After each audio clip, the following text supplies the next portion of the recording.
Hey everyone. So the video you're about to see was shot like a year ago, and like the title says, it's brakes on a 2007 Chrysler 300, but mainly the front brakes, and mainly because I screwed up the videos on the back brakes. So if really from the back brakes, I really show is me taking off the rear brake on one side. I didn't do any bench work or reassembly. So if you want to skip ahead to just the front brake where I kind of do the whole thing, you can just skip ahead using this time right here and just avoid looking at the back brakes. But if you want to see how to take the back brakes off and listen to a couple other things I might talk about when it comes to doing back brakes, you can go ahead and watch the whole thing. Putting the brakes back on is very similar to the back and front, so there's a lot to be gained from watching the section on doing the front brake where I remove the brakes, hardware, do the bench work, which I think is extremely important, that is not in a lot of other videos. So to me that's the key. It's something I would definitely watch. And then the reassembly. So that's kind of where it's at. So it's kind of a hybrid pieced together video that I did like a year ago, and I didn't even know it still existed until I went to look at my camera, and there it was. So anyways, that's what you're going to see. Hope it helps you some. As usual, any comments, questions, I'm not going to ask you to subscribe because I really don't care about that stuff. I just do this for fun. So anyway, today I'm going to do a video on doing brakes on a 2007 Chrysler 300C. The car right here, you can't quite see it, but I shop on Rock Auto. If any of you have seen my other videos, you know that. And I bought the rotors. I bought front rotors, rear rotors, and then ceramic pads for both. I didn't buy calipers. Getting a pulsating feeling, I think it's more of cheap rotors, maybe over tightened, and so they're warped. So I'm going with that. If I end up having to put calipers on, it's pretty quick, so I'm not going to worry about it. So today I'm going to do the front and the rear. Doing this, actually, if you got all new parts, rotors and pads, it doesn't take very long. It's pretty simple, pretty straightforward. I'm going to get started here, get the tire off, and get the camera repositioned for stuff that I think is relevant, and we'll go from there. Alright, so it's pretty straightforward. Again, I'm not going to go into a ton of detail. I'll just let the video run, make my comments if I think they're necessary, and go from there. First thing you got to do is take off the caliper mounting bolts. They're not super tight typically. I don't know. I would guess probably 20-25 foot-pounds. Unique to these calipers, there's actually a nut on the slide. And I'll show it to you when I get the caliper bracket off. That sometimes can turn. This one's not turning, but it's back here. I don't know if you can see it. It's right where my finger's at, so it's on the other side of the bracket, and you have to hold it with a crescent wrench or something sometimes to break it loose. And usually when you tighten up, it doesn't spin, but if it does, you have to hold it to tighten up as well. Alright, that's the top nut. There's a bottom nut down here. Pretty straightforward. You can get your wrench on it.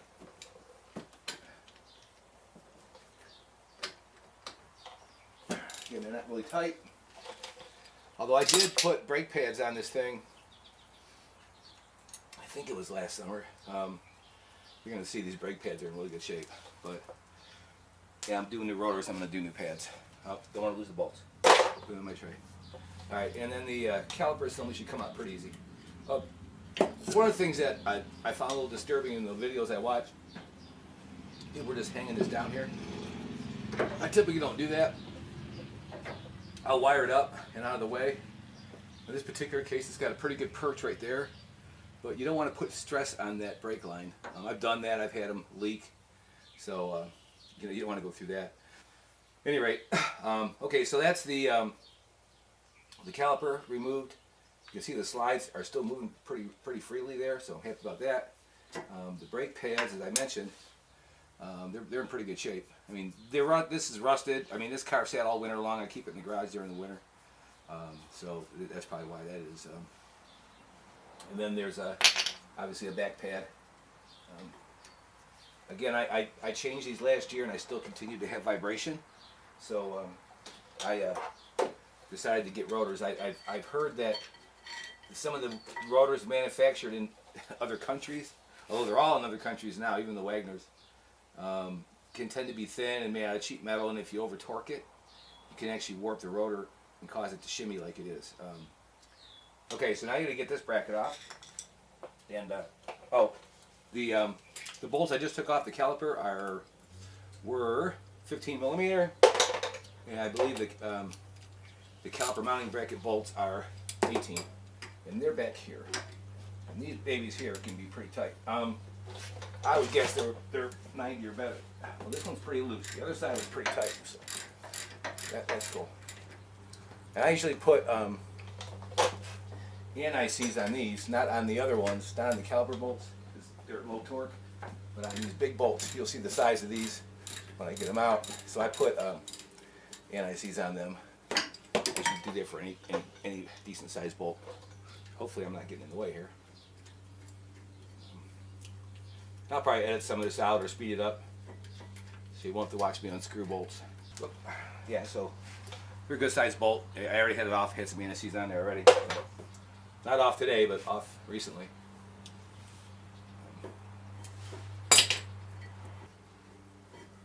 Okay, that's the bracket, and we're gonna take this over to the bench when I'm done. This is really the only thing that I work on a little bit. I do a little prep work on these, cleanup work. I'll show you that, what I do. That's one thing I didn't see in some of the other videos, and I think it's important to know how to put all this stuff back together and the right way to do it. So we'll go through that. Another thing I saw in the other videos was people struggling getting these little clips off here. This is the way I do it. I like to reuse them. The only value of these clips is they hold the rotor in place when you're reassembling. I don't know any other value in them, to be honest with you. And on the back, it's not really an issue because you have your emergency brake, which you're going to see in a minute. Hopefully it'll come off. You have your emergency brake, and it pushes on the inside of this area here, so it kind of keeps things tight. Although when you reassemble it with a new rotor, it's not so much. So what I usually do anyways to get these clips off is I pry them away a little bit so I can get my fingers behind them. Like I see, I've seen guys break them, just break them off, or spend hours getting them off. I usually don't have too much trouble. Although I am right-handed. And once you get it going, it just threads off, and then you're not breaking the tabs and pushes right back out. So for me, it's a worthwhile thing just to spend a little time getting them off this way. There's no tool for it that I know of. Like I said, other videos I watch, guys just broke them. It seems to me you would take more time breaking it than you would just doing this, but that's what I perceived. One video the guy spent a long time getting the clip off. So it's kind of one of the things that prompted me to do this. Now it can be a pain. You're going to see the next step here is getting the rear rotors off anyway, not the front. Like I said, the emergency brake is behind this area here, pushing out, kind of like a drum brake, standard drum brake, and they can get hung up. And yeah, I saw one guy really struggling to get that thing off. I felt for him. There is no real special way to get it off. I guess there's probably a way you could get back there and loosen the tension on the pad. I'm not doing all that. I'm going to try it the rough way, which is basically wobble it. Yeah, and this one's not moving at all. That's great. All right, so a lot of times these just get frozen on here a little bit. So typically they'll wiggle more than that. So a lot of times it just takes a couple taps to get it freed up. And I like to do is just, especially if you get new rotors, you know, you don't have to worry too much. A lot of times. Wow. Okay, so that was very disappointing. I just realized I didn't get, the camera wasn't running when I took all that off. So that's kind of a bummer. So when you get to pull the rotor off on the back, you got these emergency brakes that are push on the inside. They push here on the rotor. So they can be a little bit of a bear to get off. This particular one didn't even move, so I hit it a couple times between the studs with a hammer. And as you're hitting it, you hear the noise change, and you break it loose. And after that, it's just a matter of wiggling it. A lot of times you wiggle it and then push it back in and wiggle it out. So I wish I could have had all that on film. It doesn't apply to the front so much. The front just pop right off. So unfortunately, I didn't get to tape that. But one other thing I forgot to mention. I spray everything down with the brake cleaner, even though it's it's underneath the rotor. I spray it all down, and then what I like to use is this stuff here, Bioshield. I mentioned it before. It's great anti.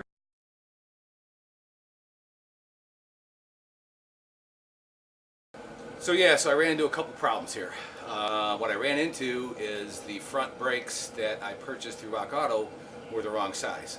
The rotors, not the brakes, but the rotors were about 1 inch smaller than the ones that were in there. So when I went back into the website, I think I mentioned before previously that it's a little tricky figuring out which one you need to get because they have front-wheel drive. They have all-wheel drive and rear-wheel drive. Mine's a rear-wheel drive, so I bought the rotors for rear-wheel drive, and they're the wrong size. So when I went and I looked at the size of the rotors on the Rock Auto website, the ones for all-wheel drive are 345, 245, whatever millimeters, which comes out, when you convert it to inches, to the exact same size of the rotors that I had. So I was able to send mine back, even though I had purchased these rotors a long time ago, and the warranty or the return policy is 30 days. It had expired. I emailed Rock Auto. They said, fine, we'll take them back because you're a valued customer, which I am. I've purchased so much stuff from them. So they took them back, although I had to pay shipping. The other rotors were a little bit more expensive. They're Wagner rotors, power-coated, same ones. And I purchased those. They came yesterday. So hopefully, because they match the diameter, hopefully they're going to fit. Again, I'm doing this because some of the videos that were out there for the Chrysler 300C, they weren't super accurate. I don't think they were really good. They missed some, I think, key points. But this is not about working on a brake job if you've never done a brake job before or never worked on a car before. You should take it to a mechanic if you've never done that, or find somebody to help you. This video won't take you from start to finish. So anyway, I'm gonna get going. Okay. I did a little test, and I think I got a good angle here. Hopefully my heater won't drown out anything out. I have the heater going today because it's a little cold here in Michigan still. It's May, but we're still getting a little chilly weather. Anyway, okay. Not a lot of tools required. Car's jacked up, got a jack stand, end of the safety talk. First thing you got to do is remove the, this is a whole caliper assembly here, but you remove the caliper and then the caliper mounting bracket, so the caliper's first. Pretty straightforward. Like I said, not a lot of tools required. 13 millimeter 6-point socket. These aren't on very tight. I'm guessing probably, I don't know, 40 or 50 foot-pounds maybe. I don't know. I don't torque when I put them back on, but they come off relatively easy. Keep the bolts. We'll talk a little bit about using the NICs when we put it back together. Caliper should come off, slide out pretty easy. One thing I didn't see in a lot of the other videos is to make sure that this brake line right here doesn't have tension on it. So what I typically do is just throw a piece of wire around it. Find a place up here to wire it to. Kind of keep it out of the way of any future wrenching you got to do, but I've seen these things leak and break and leak. So a good time to inspect them too. I mean, this car doesn't see winters, so there's hardly any rust, and stuff is in pretty good shape. So I don't really have to worry about it, but check these brake lines out while you're down here. And just a good thing to do. So once you get the caliper off, you pop these brake pads off. You see these brake pads, I don't know if you can see, they're pretty much new. I put them on last year because the brakes, I put new hardware on because I had a lot of rattling. So I went and I bought hardware clips just to stop the rattling, which it did, and I figured, well, I better put brake pads on, so I bought brake pads. But I got new brake pads, so these were a waste, but not a big deal. They're not super expensive. I didn't waste that much money. The next thing you do is take this caliper mounting bracket off. It's pretty straightforward. It's an 18 millimeter socket. If you don't have an 18 millimeter socket and you have a 300C, you should get one because it comes in handy for a lot of stuff. So you're going to need it if you're going to do work on your own car. So not going to take a shot of this, but there's 2 bolts back here. The one I want to mention is the top bolt. Anyway, there's this little line back here that you got to be careful of. I believe it has something to do with the tire pressure sensor. I don't know really what it does. But anyways, it's right behind this bolt, this first bolt. So you want to make sure you don't wrench on it. But these come off relatively easy too. I would guess they're probably in the neighborhood of 50, 60 foot-pounds maybe torque. Don't know. Again, I just tighten them up. Just been doing this a while, so I don't torque them. But they come off relatively easy. And if you have anti-seize on them from when you assembled them last, they should be finger tight, which these are. I actually had this one off already because I had took this one off before I realized the rotors were the wrong size. So 2 bigger bolts in the tray, and then we'll put this to the side. This is, and I'm going to show you a little bit. We'll take it over to the bench. Anyways, this is the caliper mounting bracket. We'll take it over to the bench, and I'll show you the work that I do on the bench to clean that up. These rotors are actually not in super bad shape. They got a pretty good groove on them though, so they're worn. So I'll take it everything over to the bench. I mean, this is a good time. You can see if you got any, spin this and see if you got any grinding or anything. These are pretty solid, any movement. When I got tires, I had a front wheel alignment, so they checked that. So everything's pretty clean underneath here, but good time to check it. So here's the caliper mounting bracket we just took off. And again, I apologize if you can't. I'm going to take a quick look behind the camera here. Yeah, it looks like you can see it. Anyways, these are the caliper slide clips, whatever they're called. They pop off. I really like the hardware that I got with the Monroe. I bought Monroe brake pads. So one thing I do that I didn't see in any of the videos, and I don't know why people don't do it. I actually already did it last week, I think, or actually last summer. Sorry, not last week. I didn't have this off last week. Last summer. What I like to do is I like to clean this up a little bit, right? And I saw a lot of people not do that, and I don't know why you wouldn't, but because rust can build up inside these grooves right here, right? And these clips ride in there, right? And I would think you'd want them to get seated in there as far down as possible, right? And not be riding up on chunks of rust. So I usually just do a quick wire brush of these. I mean, nothing major. Depending on how dirty they are, I'll do more.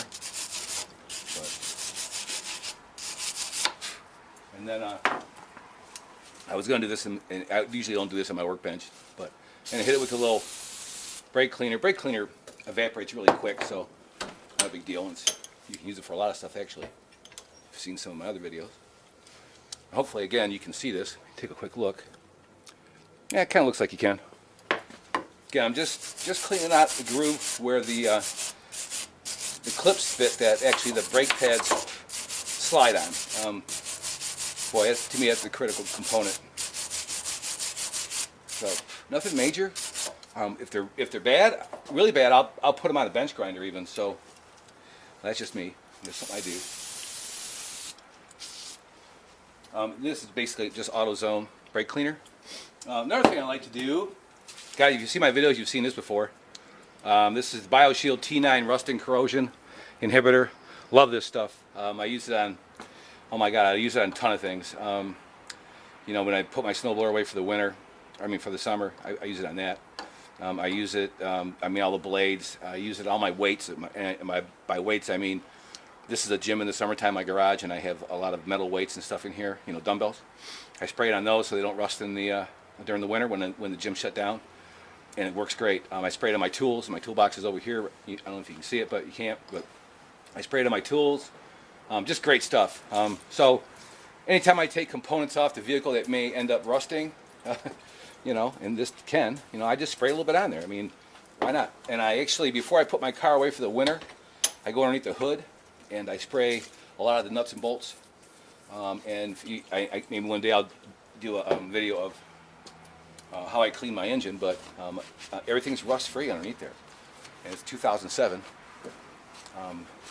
300C. Got about 80,000 miles on it. All right, the next thing you got to do This is pretty straightforward as well. Is you got to just what I like to do is re-grease these glide pins. These are pretty critical. These are moving pretty good, but I've seen them frozen in there, right, where you got to really wrench them out. I didn't buy kits for these because the rubber's still in pretty good shape, but you can do that, and I might recommend doing that. I happen to know these were in good shape. I think I might have done them last summer when I did the clips. I might have put new rubber in, so that's why I'm not replacing them now. Anyways, you clean the pins off, maybe a little brake cleaner just to get all the grease off, and then you reapply some grease. And this is pretty simple. Get these little, got this from AutoZone, I think. These little, I guess you could buy it probably in a bigger tube, but I just grab these things from the counter. Little brake grease packets, you know. You just put a little bit on your finger. It doesn't require a lot. I mean, you don't want to goop it on it because if you put too much on, it's just gonna ooze out of that when you put it back together. One thing I did mention, a lot of times these are all rusted here, and when you take them out, and there's a little groove here that this rubber collar snaps into. So if it's really rusted, I would take it, either wire brush it or put it on a bench wheel, and get all the rust off. I mean, these are all clean because I did them last year, but they were rusty a little bit. And get all the rust off that, right? And then it just pops back in there. It's moving really free, which is what you want, right?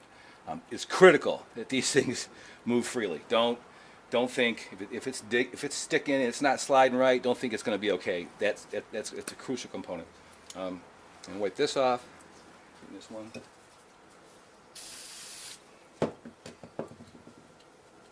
Again, not rocket science.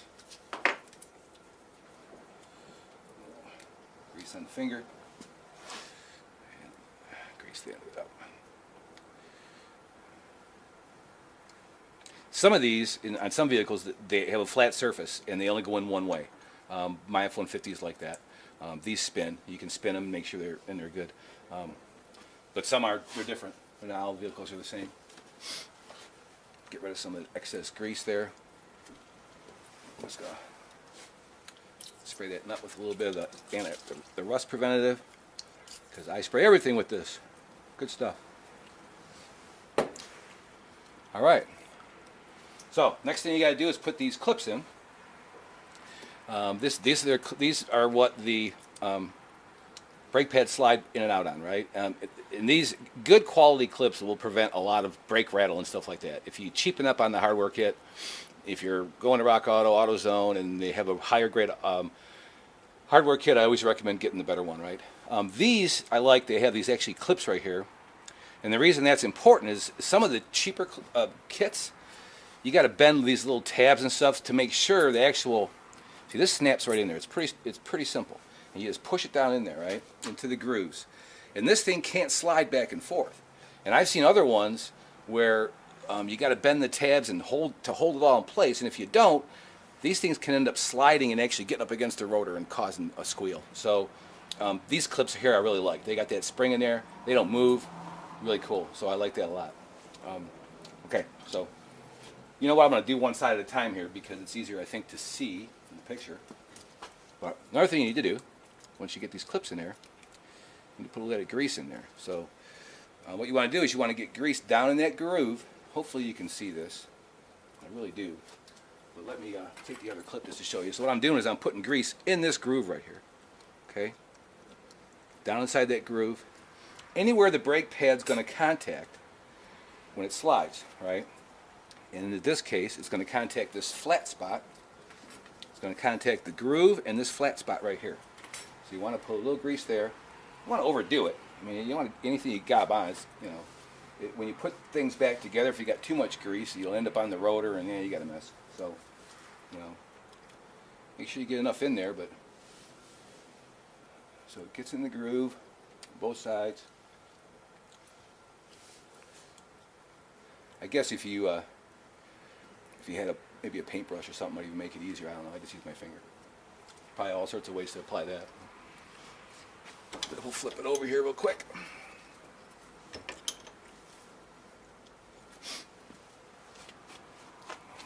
Put the other clip in,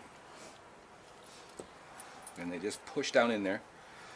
Yeah, if it's not in there all the way, you'll have trouble getting the brake pad in. Otherwise, the brake pad's going pretty simple. I'll show you that, obviously. Get a little grease in there. Again, I might speed this up. I don't know. Probably not.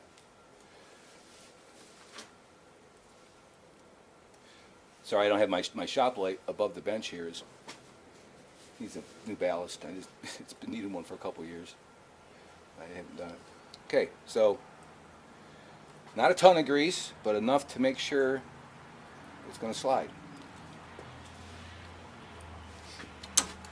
Okay, so there you go. Cleaned up, ready to go back in. Clips installed, grease on there. So let me get the camera back over there repositioned, and we'll get this thing back in there. So far everything's going smooth. Oh, shoot.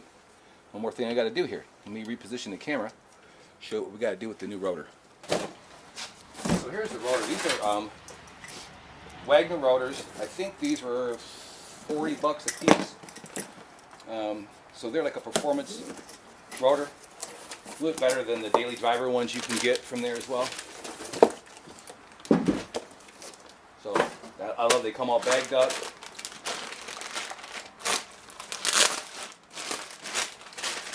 Not a lot you have to do here, but it's worth mentioning.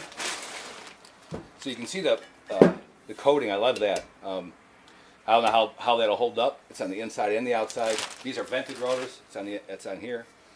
It should make them last a little bit longer, I would think. But good quality rotor. I like it. Only thing you have to do here, get a clean rag and some brake cleaner, and just spray. Because what happens when they make these, they machine these, they have oil on there. You just want to make sure you get that off. I don't know that was in other videos. Maybe not. I can't remember. But just want to get that oil off there, just so it doesn't have to burn off. I don't know what trouble it would cause, but I've always wiped it off. You can see it. You can't see it in the camera, but you can actually see the oil.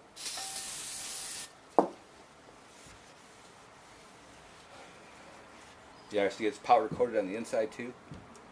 I like that. Heavy duty rotors. Yeah, so I opted to get a better rotor this time around. Usually, depending on what I do, how old the vehicle is, and what I expect out of it, and I'll get cheaper rotors. But I wanted to get good stuff here. So anyway, okay. So that's the rotor cleaned up, ready to go. Got the bracket ready to go. Going to reposition the camera and get everything reassembled. Be right back. Okay. This should go relatively smooth. Alright, so we got a rotor here, all sprayed up. I mean, obviously you want to keep grease off the rotor. It goes without saying. So, a lot of times I'll take my gloves off. At some point, keep it clean. So here's where those clips come in. Here's the purpose of those. Is you just push them on, hold the rotor in place. Again, if you don't have them, what I did before is on the other side just spun a lug nut on, all the way on, and keep everything in place. I mean, you can do it without that even. I've done it without it, but it makes it a little easier. So all these do is push on. That's their purpose right there, I believe. Okay.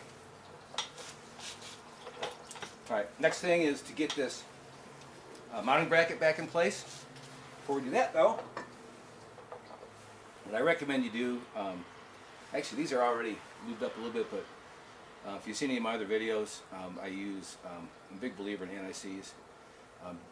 Not only just to get things off, but to put them on. I like it helps the hand tighten stuff. So I'd use that in a lot of bolts when I assemble stuff. I've always done it that way. Alright. This is a little tricky, lining up these bolts, but I mean, you can't see it. It's a little tricky, but it's not overly difficult.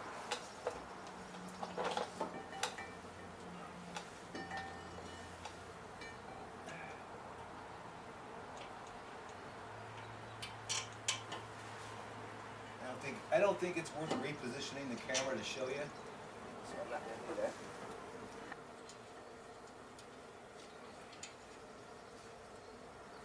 So I get them hand tight. See, the reason I like the anti-seize is it allows me to basically thread them all the way in. So that's why I use it. Again, there's grease on these slides that we put on, so you gotta be careful you don't get it on the rotor.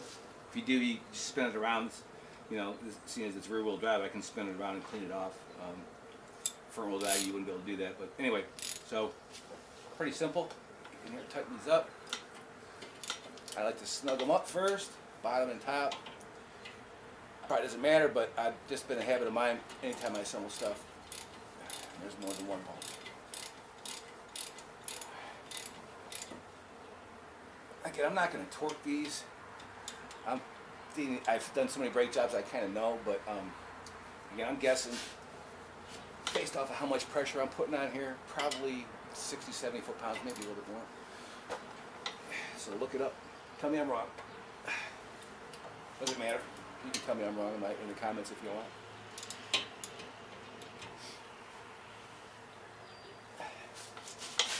All right, that's that.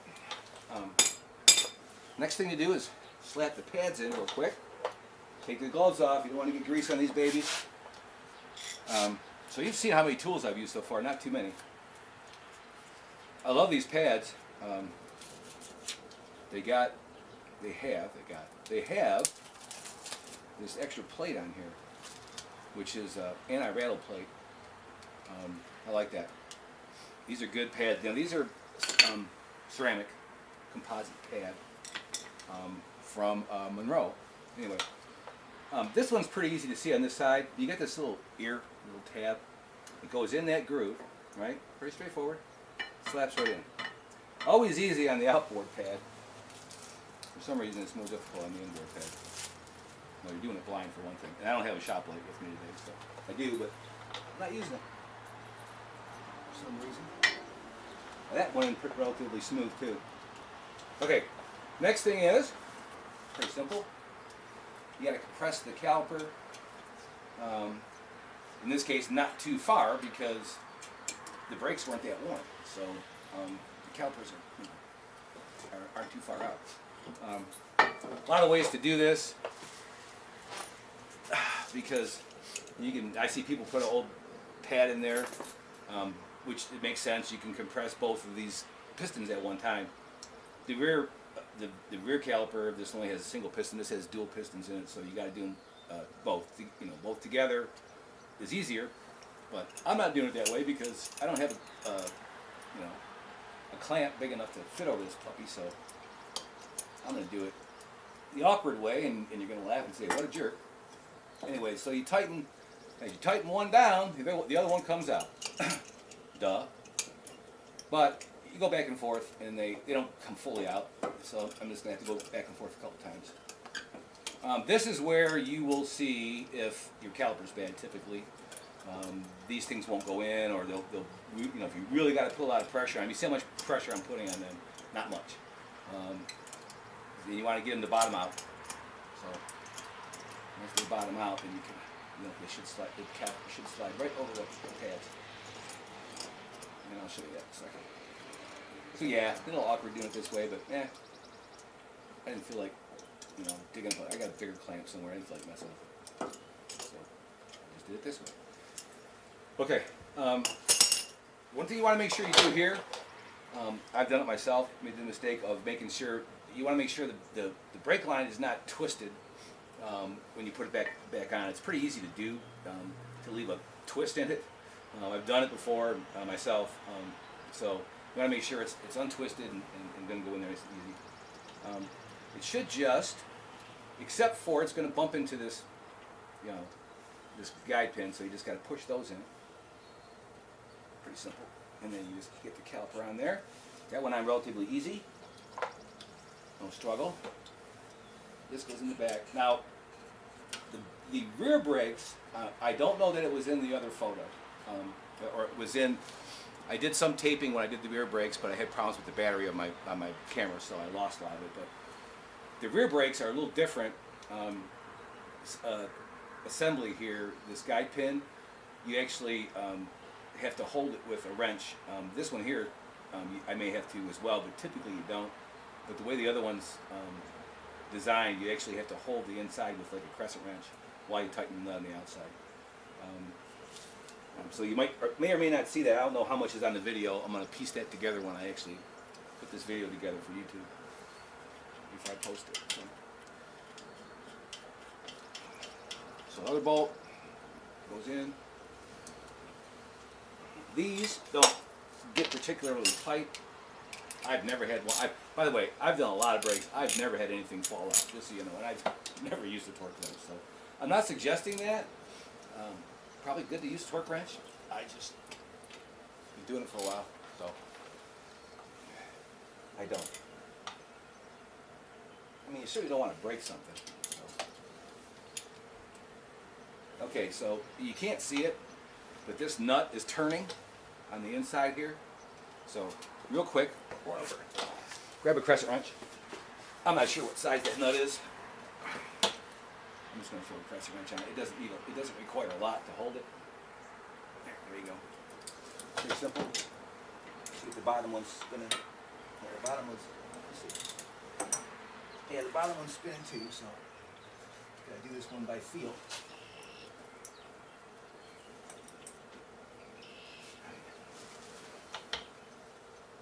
Okay, so again, I'm thinking 30, 40 pounds of torque, not a lot.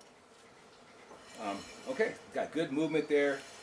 That's how it should sound, nice and smooth. I'm really excited about these to see how they're gonna feel. So that's pretty much it. I mean, I'm not gonna film putting the tire back on, but what I'll do is I'll get everything assembled. Then some closing comments. One thing you want to do before you pull out of the driveway or wherever you're at, make sure you pump the brake up. I've seen people do that. It'll go right to the floor. So just pump the brake up a little bit to get the pressure built back up. Again, really happy with these Wagner rotors. Maybe a lot different for you. This car, like I said, it doesn't see winter, so it's pretty clean, no rust.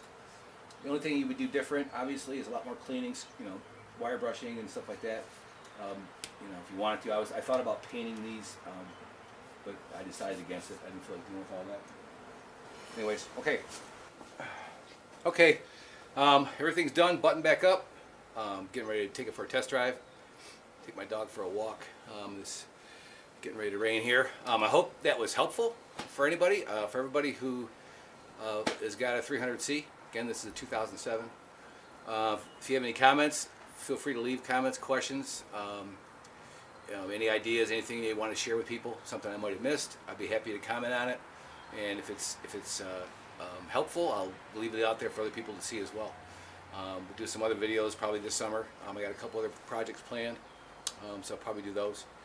Again, hopefully this helps. I mean, I use YouTube a lot myself when I work on my vehicles. I got 4 or 5 different cars I work on, other friends' cars I work on. So I use YouTube a lot, so I feel I give back to YouTube a little bit too. So if this helps you, good. And if you have questions, let me know. I'd be happy to answer any. And that's it. Hope you enjoyed it. Thanks.